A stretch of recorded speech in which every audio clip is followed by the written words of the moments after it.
গ্যালারিতে বসে আমি ডার্বি দেখি। প্রথমে আমি ধন্যবাদ জানাবো ইস্ট বেঙ্গল মোহনবাগানের সকল সমর্থকদের, যারা হাজার হাজার মানুষ আজকে আমাদের যুব ভারতী ক্রীড়াঙ্গনে যেভাবে গ্যালারিতে ভরে সকলে মিলে ফুটবলারদের উৎসাহিত করেছেন। আপনাদের প্রত্যেককে ধন্যবাদ জানাই। আর গ্যালারিতেই তো দেখতে হয়, খেলা কি আর ওই একটা কাঁচের ঘরের মধ্যে বসে দেখা যায়? সকলের সাথে একসাথে। ক্রীড়ামন্ত্রী কথা দিয়েছিলেন যে পানীয় জলের সমস্যা মিটবে, কোনো ভিআইপির জন্য আলাদা জল না, সাধারণের জন্য। দুটো ছবি ধরা বলে, একটা বাইরে র্যাম্পে জল রয়েছে এবং যেগুলো স্থায়ী জল সেগুলো তো প্রপার টেস্ট হয়েছে এবং আপনি নিজেও দেখলেন। দেখুন, আমি বা আমাদের দল, আমাদের সরকার যখন কোনো কথা বলে সেটা বাস্তবে সেটা রূপায়িত হবে, তখনই আমরা সেটা বলি। আমরা এমনি ওই এর আগে সরকারের দেখতে নেই করবো হ্যান কারেঙ্গা ত্যান কারেঙ্গা কুছ নেই কারেঙ্গা, আমরা যেটা পারবো সেটা বলে দিই এবং তার জন্য যতটা ম্যাক্সিমাম আমাদের এফোর্ট দেবেন আমরা নিশ্চয়ই করেছি এবং সেই পরিষ্কার দেখেছি। যেটা আমাদের দীর্ঘদিন, আমি বিশেষ করে আমার দায়িত্ব গ্রহণের পর দুটো প্রবলেম সম্পর্কে ইস্ট বেঙ্গল মোহনবাগান সহ বিভিন্ন ফুটবল ক্লাবের সমর্থকরা আমাকে অবগত করেছে। একটা হলো পানীয় জলের যে দুরবস্থা হয়, কোনো ব্যবস্থা থাকে না এবং মানুষ তৃষ্ণার্ত হয়ে যায় খেলা ম্যাচ শেষ হওয়ার পূর্বে। তো সেই জন্য আমরা বিশেষ করে এই পানীয় জলের সমস্যা কী করে সেটাকে সলভ করা যায় তার জন্য পর্যাপ্তর থেকে বেশি পানীয় জল রাখার, এবং তার জন্য আমি ধন্যবাদ জানাই আমাদের ডিপার্টমেন্ট এবং আমাদের সকলে মিলে, যারা একসাথে মিলে, সকল স্টাফ, সকল অফিসাররা মিলে আমরা থরলি প্রত্যেক কোনায় কোনায় যাতে পর্যাপ্ত জল ফুরিয়ে যাওয়ার আগে সেখানে জল যাতে রিফিল পৌঁছে যায় তার ব্যবস্থা করা হয়।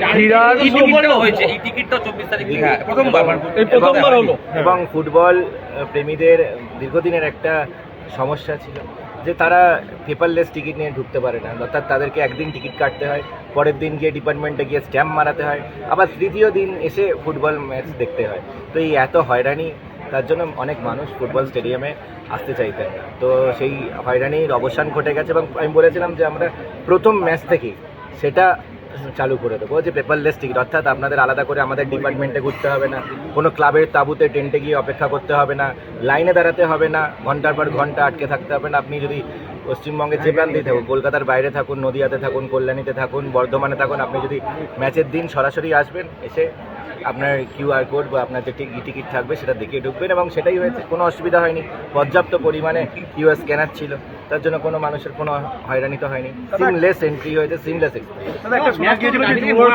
স্টেডিয়াম সংস্কার হবে এবং দর্শক আসন সংখ্যা বাড়বে, সেটা কি কাজটা এগিয়েছে? সেই নিয়ে আমরা আগামী দিনে নিশ্চয়ই জানাবো এবং মানুষের বিভিন্ন যে বিষয়গুলো এসছে সাজেশন, সেগুলো আমরা ওয়েলকাম করি এবং বিভিন্ন সাজেশন কী করে বাস্তবে রূপায়িত হয় সেই নিয়ে আমাদের আলোচনা চলছে এবং আগামী দিনেও যা যা সাজেশন আসবে সেগুলো যাতে বাস্তবে সেই পজিটিভ সাজেশনসগুলো সবই আমরা বাস্তবে রূপায়িত করবো নিশ্চিন্ত। দেখুন, আমাদের আজকে একটাই লক্ষ্য ছিল যে একদম সিমলেস এক্সপিরিয়েন্স যাতে হয়, পর্যাপ্ত পানীয় জল যাতে থাকে, পর্যাপ্ত যেখানে যে ব্যবস্থা সেখানে কোনো জায়গায় যাতে কোনো ইস্যু না হয়, সেজন্য ক্রাউড ম্যানেজমেন্ট আমাদের এবং তার থেকে বড় কথা যে আমাদের ফুটবল প্রেমীদেরকে উৎসাহিত করার জন্য, ফুটবলকে উৎসাহিত করার জন্য আমরা সকলে মিলে স্টেডিয়াম ভরে দেখব।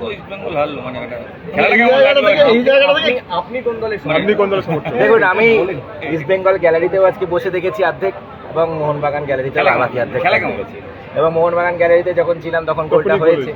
তো ন্যাচারালি আজকে ফুটবলটা দারুণ হয়েছে এবং সকলে মিলে যেভাবে ইস্ট বেঙ্গল মোহনবাগান দুজনেই ভালো করেছে বলতে পারেন। প্রথমার্ধে মোহনবাগান বেশি ডমিনেট করেছে, দ্বিতীয়ার্ধে ইস্ট বেঙ্গল ডমিনেট করেছে।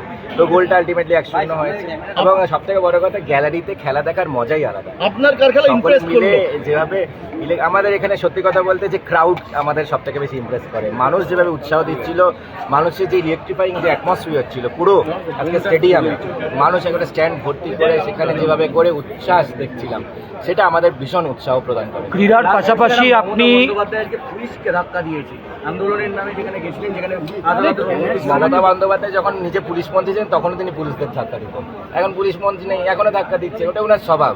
ক্রীড়ার পাশাপাশি আপনি ইউথ ওয়েলফেয়ারটা দেখেন, যখন কলকাতা শহরে গত দুদিন ভাবতে পারছেন না যে তিনি পশ্চিমবঙ্গের এখন তিনি পশ্চিমবঙ্গের রাষ্ট্রমন্ত্রী নন, পশ্চিমবঙ্গের মুখ্যমন্ত্রী নন, এবং তৃণমূল দলটাও তাকে ত্যাগ করে গেছে। এটা মমতা বন্দ্যোপাধ্যায় বাস্তবে এটা এখন ভেবে উঠতে পারছেন না। সেজন্য এখন মনে করছেন যে পশ্চিমবঙ্গ, উনি এখনও বুঝতে পারছেন যে পশ্চিমবঙ্গে এখন আইনের শাসন আছে, শাসকের আইন নেই।